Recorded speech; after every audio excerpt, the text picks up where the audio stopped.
Dulu belum wajib zaman di Junub, malah masih ingat. Pas wajib lupa dia. Nanti grade kampusnya bisa Ya, jadi turun. turun. Kok jadi majelis taklim.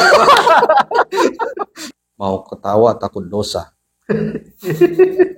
Itu hukumnya gimana Pak Dokter? Tapi kalau Bapak Ustadz menyebutkan sebuah produk ke saya bisa tahu harganya berapa biar laku, dan Ustadz bisa kaya gara-gara itu. Itu lebih tahu saya daripada harus lebih sempat saya belajar itu daripada harus belajar ngaji, belajar. Assalamualaikum warahmatullahi wabarakatuh. Jumpa lagi di channel Talang Institut Literasi dan Kolaborasi. Hari ini kita bersama Dr. Muid Nawawi. Assalamualaikum. Salam. Dokter. Alhamdulillah. Alhamdulillah. Sudah berkenan datang ke tempat kita. Kita mau tanya-tanya ini. Sekarang kan baik dari anak SD, pelajar, sampai mahasiswa selalu belajar tentang agama Islam di sekolah maupun di bangku kuliah. Dr. Muid yang sering mengajar mereka tentang agama Islam, kira-kira bagaimana pemahaman mahasiswa sekarang ini terhadap agama Islam? Ya, saya pikir memang saya kan mengajar di perguruan tinggi Islam, juga mengajar di perguruan tinggi, katakanlah perguruan tinggi umum, dengan mata kuliah yang tidak khas Islam. Memang ada jomplang ya, kesenjangannya sangat tinggi. Dari mereka yang di perguruan tinggi Islam misalnya, apalagi jurusan-jurusan Islam, biasanya kan mereka produk pesantren, maka pada dasarnya ilmu agama mereka lebih dari cukup. Sudah baca-baca kitab kuning, begitu ya.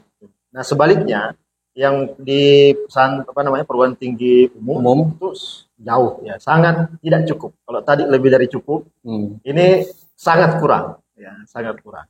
Nah ini saya pikir perlu ada upaya untuk kesenjangan itu jangan terlalu jauh. Bahwa kita punya modal mahasiswa-mahasiswa yang sungguhnya punya pengetahuan agama yang lebih dari cukup. Harusnya kan itu harus menjembatani mereka yang sangat kurang. Nah, biasanya kurangnya di mana itu, Pak Dokter itu? Apa kira-kira yang tidak pada saat kuliah apa yang mereka tanyakan? Ya agama itu kan ada yang bersifat ritual, ada yang bersifat spiritual. Ya, jadi minimal dua itu.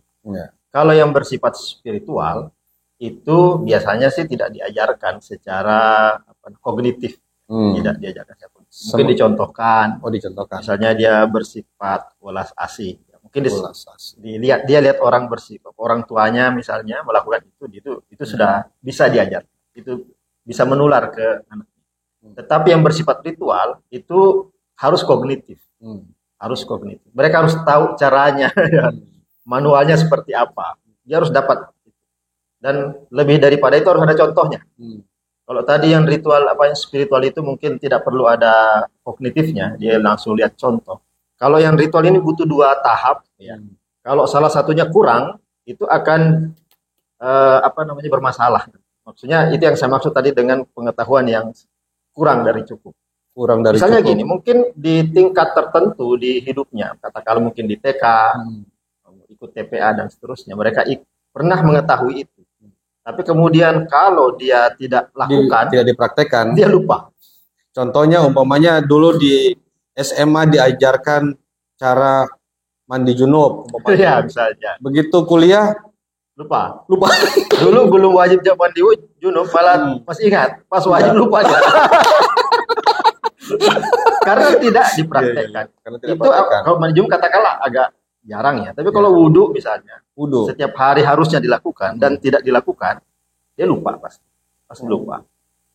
Jadi kira-kira mereka biasanya nanya apa itu, Pak Dokter? Kalau di tempat kuliah, Pak? Konsekuensinya begitu. Ketika saya mengajar misalnya di perguruan tinggi umum, ada lah biasanya perguruan tinggi itu kan biasanya bikin namanya RPS atau istilah kita dulu silabus semacam silabus yang keren-keren. Jadi kadang berbahasa Inggris judul-judul mata kuliahnya itu how to Islamic banking dan seterusnya kalimat-kalimat itu. Kita kemudian bikin materi untuk tema-tema itu. Tapi ketika setelah disampaikan, siswa atau mahasiswa nggak nanya itu. Dia nanya, Pak, apa yang membatalkan sholat? Jadi kita sudah ngomong kemana, sampai ekonomi mana, makro, mikro dan seterusnya, mereka ternyata haus di wilayah itu. Pertanyaan-pertanyaan mendasar. Apa yang membatalkan sholat? Apa berenang di bulan puasa? Apakah membatalkan sholat? Iya gitu. Begitu. Saya misalnya, Pak, saya jarang bangun subuh, sehingga sholat subuh saya selalu terlewat. Gimana solusinya? Ya, pertanyaan-pertanyaan seperti itu. Jadi gini, kadang di rapat dosen saya sampaikan, misalnya, kenapa tidak kita ajarkan itu saja? Jadi 16 pertemuan, biasanya kan 16 pertemuan atau 14 ya, minimal. Itu diisi dengan itu saja. Misalnya sholat 3 pertemuan, jadi udah puasa. Jadi benar-benar ritual yang diajarkan. Tapi biasanya tidak diterima karena ya kurang keren gitu. Kurang keren. Nanti grade kampusnya bisa turun. Jadi majelis taklim. Mending ikut ibu-ibu majelis taklim aja kalau gitu ya. Ya gitu, itu maksudnya. Tapi ya tidak mungkin kan anak-anak itu dibawa ke majelis taklim. Betul. Oke, kadang terpikir bagi saya yang pernah mengajar di perguruan tinggi Islam dan yang umum, kadang sebagai dosen itu mereka mungkin segan ya nanya ini begitu, hal-hal yang menurut mereka biasa. Nah, dan ini tadi kan saya cerita tentang perguruan tinggi Islam yang mereka lebih dari cukup. Ya, bagaimana kalau melibatkan mereka gitu? Jadi mereka diajar oleh sebayanya. Saya pikir lebih bagus gitu. Jadi ada perguruan tinggi umum yang bekerja sama dengan perguruan tinggi Islam yang tidak hanya melibatkan dosennya, tapi melibatkan mahasiswa. Jadi kayak kolaborasi antar mahasiswa ya. Iya, antar kampus, pergaulan sehingga ada pertukaran ilmu begitu. Iya. Khusus ya pada dalam pembicaraan kita ya tentang ilmu agama itu. Hal-hal dasar itu. Baik Pak Dokter. Mungkin saya mewakili mahasiswa-mahasiswa maupun anak-anak pelajar ini yang pada umumnya mau bertanya. Ya. Biasa kan ada itu yang bilang mau ketawa takut dosa. Itu hukumnya gimana Pak Dokter? Ya. Mau ketawa tapi takut dosa. Apa betul-betul berdosa kita itu kalau ketawa? Kalau umur kita ini sungguhnya mendengar itu di sekarang ya. Waktu kita kecil dulu nggak dengar ya. Paling yang kita dengar dulu dilarang melarang. Kalau ketawa takut dosa itu istilah anak-anak sekarang ya, kita ya baru mengalaminya sekarang. Tapi kalau hukumnya saya pikir kalau canda ya nggak ada masalah saja, nggak ada masalah. Itu ya. Cuma bercanda. Tidak betul-betul berdosa. Tidak betul-betul. Kecuali kalau gurunya yang dikomentari begitu, saya pikir perlu hati-hati. Oh gitu ya. Tapi memang dunia media sosial sekarang kan ya kalau saya menamainya demokrasi ultraliberal ya. Ultraliberal. Jadi apapun, tapi itu berasal dari apa? Karena berasal dari ketika kita contoh ya di WA group gitu, sederhana. Itu kan tidak ada jarak umur ya. Betul. Semua umurnya dianggap sama. itu problem. Tidak ada jarak kelamin misalnya. Semua makanya wajar juga sih kadang kalau kita bikin email itu laki-laki perempuan netral. Memang di dunia media sosial itu netral. Tidak ada laki-laki, tidak ada perempuan, sehingga orang itu kadang ngobrol lupa ya. Kadang kalau ketemu orangnya mungkin dia tidak ngomong kayak gitu. Tapi di dunia media kemudian dia semua netral, tidak ada jarak ilmu, semua terlihat pintar dan seterusnya. Istilah sekarang kan matinya kepakaran itu kan. Oh begitu ya. Karena ya itu tadi. Semua orang mengatakan apapun yang dia bilang. Iya. Nah, jadi ya itu. Nah, mengenai fenomena begini kesenjangan antara mahasiswa yang di kampus Islam maupun yang umum, terjadi kesenjangan. Padahal mereka itu belajar agama Islam sejak TK.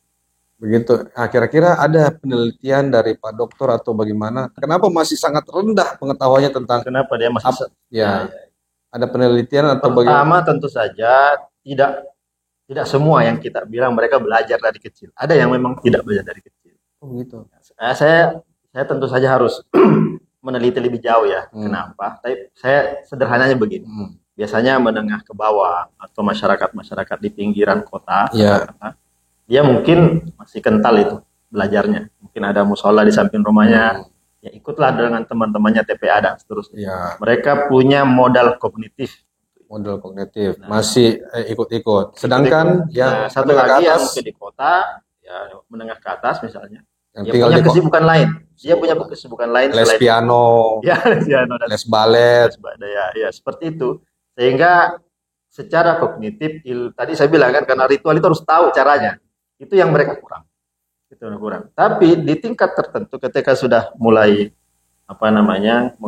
beranjak ya sanawi SMP SMA dan seterusnya, itu yang tadinya tahu, ada juga yang mulai tidak tahu belakangan. Tadi kan kita bilang dia tidak praktek. Dia tidak dapat contohnya di rumah, bapaknya mungkin tidak melakukan, ayah tidak melakukan, ibunya tidak melakukan. Akhirnya ilmu yang ada dari TK-nya, dari sekolahnya itu kemudian tidak dilihat contohnya, tidak dilakukan oleh dia. Lama-lama dia lupa. Secara kognitif pun dia sudah mulai lupa. Jadi pada titik tertentu sudah sama dengan yang tadi tidak belajar dari awal itu. Gitu. Jadi kadang-kadang bacaan sholat juga. Ya, apalagi bacaan sholat. Ya, bacaan sholat itu kan jangankan yang tidak diajarkan ya, yang diajarkan saja di sekolah Islam itu belum tentu semua tahu. Ya, saya kadang anak saya kan sekolah Islam lah. Ya. Saya kadang nanya, dia kadang tidak tahu. Makanya saya ajar lagi. Ya tidak lengkap tahunya lah. Dia tahu tapi ada yang tidak tahu. Mungkin beda mazhab kali. Atau bayangkan, jadi yang lain gimana gitu. Kalau Pak dokter kan mungkin NU, dia belajar. Ya, kamu kurang kunut tadi ya. Di sekolahnya nggak diajarin. Tapi paling begitu. Kalau berkaca dari itu ya surah Luqman itu kan. Ya memang akidah lebih dulu. Tapi akidah jangan kita bayangkan dia diajarkan perdebatan teologi. Zakir Naik. Ya, enggak. Bukan itu. Dia ditanamkan bahwa Allah Tuhan kita dan Esa, yaitu Tuhan kita Esa, tauhid lah. Itu saja. Jadi apapun yang dia lakukan, dia menyadari bahwa Tuhan melihatnya. Itu saja. Itu yang dimaksud tauhid. Jadi bukan pertentangan qadariyah jabariyah. Itu enggak dipertanyakan. Usuluddin aja itu. Nanti kalau dia kuliah. Kalau Usuluddin. Jadi ya, tidak begitu, tapi yang lain itu tentunya ritual. Dia harus diajari ritual secara kognitif ya, bahwa sholat wajib, sholat itu sholat apa saja dan seterusnya. Dia harus tahu. Sebelum sholat wudu dulu. Itu nanti cara wudu yang benar seperti apa itu dia harus tahu. Secara kognitif. Kalau umpamanya dalam keadaan junub ya harus mandi dulu. Soalnya banyak juga yang tidak tahu cara mandi junub, tidak tahu doanya. Begitu mau mandi junub baca dulu, apa tadi doanya? Padahal tinggal buka di handphone ya. Di handphone sambil mandi. Aduh. Jadi hal-hal unik apa lagi kira-kira Pak Dokter yang biasanya dialami oleh mahasiswa umum ini? Kalau lagi mengajar agama Islam. Ya, Pak. Jadi satu hal yang menjadi masalah di agama itu adalah tidak lihat contohnya. Tidak melihat ada contoh di rumahnya. Ya, contoh. Ya. Berarti literasi agama Islam ini bukan hanya kepada anak. Ya. Tapi orang tua juga butuh literasi pembelajaran tentang agama Islam. Butuh, orang tua butuh. Dan saya punya pengalaman, tapi bukan pengalaman saya, teman. Ya. Teman itu. Tidak apa-apa kalau pengalaman Pak Dokter juga. Jadi mengaji seorang sangat cukup terkenal orangnya, pengusaha sukses di Indonesia. Tapi bapaknya ini tidak pernah bisa belajar, tidak sempat belajar. Kadang sibuk bisnis. Ya, ustadznya sudah mau pulang, baru dia datang. Sampai ustadznya bilang begini, bapaknya, Ustadz, saya tidak bisa belajar ngaji. Tapi kalau Bapak Ustadz menyebutkan sebuah produk ke saya bisa tahu harganya berapa biar laku, dan Ustadz bisa kaya gara-gara itu. Itu lebih tahu saya daripada harus lebih sempat saya belajar itu daripada harus belajar ngaji, belajar. Ya, tapi yang belajar alhamdulillah istrinya belajar. Sampai belajar membaca Al-Qur'an. Setelah baca selesai dia belajar artinya, belajar tafsirnya. Sempat karena istrinya masih sempat, tapi bapaknya enggak sempat. Mungkin anaknya konsekuensinya anaknya mungkin dapat, ya alhamdulillah dapat contoh dari ibunya, tapi dia tidak dapat contoh dari bapaknya. Kalau misalnya terbayang kan ada juga yang dua-duanya begitu kan, itu masih mungkin ibunya masih ibu rumah tangga murni, walaupun suaminya aktif keluar. Nah, kalau dua-duanya aktif bisa terbayang anaknya, cucunya dan seterusnya itu betul berlanjut. Berarti intinya adalah dicontoh. Anak itu butuh contoh. Jadi ya itu kan pelajaran pendidikan umum ya, bahwa anak lebih mengikuti contoh daripada kata-kata. Walaupun dia belajar di sekolah tidak ada contoh di rumah, lupa dia. Tapi kadang-kadang ada juga sekarang di SD Islam begitu. Begitu pulang, anaknya pulang sekolah, bapak kok nggak sholat? Ya, banyak juga begitu ya? Ada, pasti ada. Ya. Karena anak kan bisa lebih cenderung ke gurunya. Itu kalau di sekolah ada ya. Kalau di sekolah juga nggak ada. Kelar udah ya. Kelar. Jadi PR kita ini banyak juga sebenarnya. Besar sekali. Artinya kita yang lahir sebagai agama Islam, ya, sebagai Muslim, terus menikah dengan cara-cara Islam, tapi tidak tahu apa ritualnya, apa segala macam. Ya, tapi saya bersyukur ya sekarang sudah banyak ustadz yang mengajarkan itu ya. Kita lihat di TikTok. Begitu? Ya, saya lihat sudah banyak yang mengajarkan. Mengajar tentang sholat begitu? Sholat, ya. Sholat ada juga. Apa saja yang. Ada juga yang mengajar tentang azan. Kenapa? Yang suaranya mendayu-mendayu itu. Ya, ada. Siapa namanya itu? Sawal Mubarak kalau tidak. Sawal. Panggil aja Daeng Sawal. Udah diajak belum ke sini? Belum. Oh, ajak. Daeng Sawal kalau dengar ini ya langsung. Kalau nggak mau dia mau doraka sama dosennya. Ya, itu sampai Amerika itu pengalaman. Amerika. Udah ke Amerika dia menjadi imam.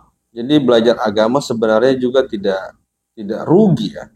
Karena secara bisa juga mendukung, mensupport kita secara finansial. Iya. Ya buktinya diajak ke Amerika segala macam. Padahal cuma tukang azan. Guru ngaji juga. Guru ngaji. Baik Pak Dokter, terima kasih atas bincang-bincangnya kali ini. Syukran, jazakallah. Ini karena kita berhadapan dengan dosen agama jadi. Alumni pesantren juga. Jangan buka di sini dong. Pesantren kilat ya. Super kilat. Oke, Pak Dokter, insya Allah nanti kalau ada pertanyaan lagi dari netizen mungkin Pak Dokter bisa berkesempatan hadir untuk menjawab. Kita datang lagi walaupun sempit parkirnya. Oke, terima kasih Pak Dokter. Ya. Sehat-sehat selalu, sehat dan bahagia selalu. Assalamualaikum warahmatullahi wabarakatuh. Jangan lupa subscribe, like, and share. Assalamualaikum. Waalaikumsalam.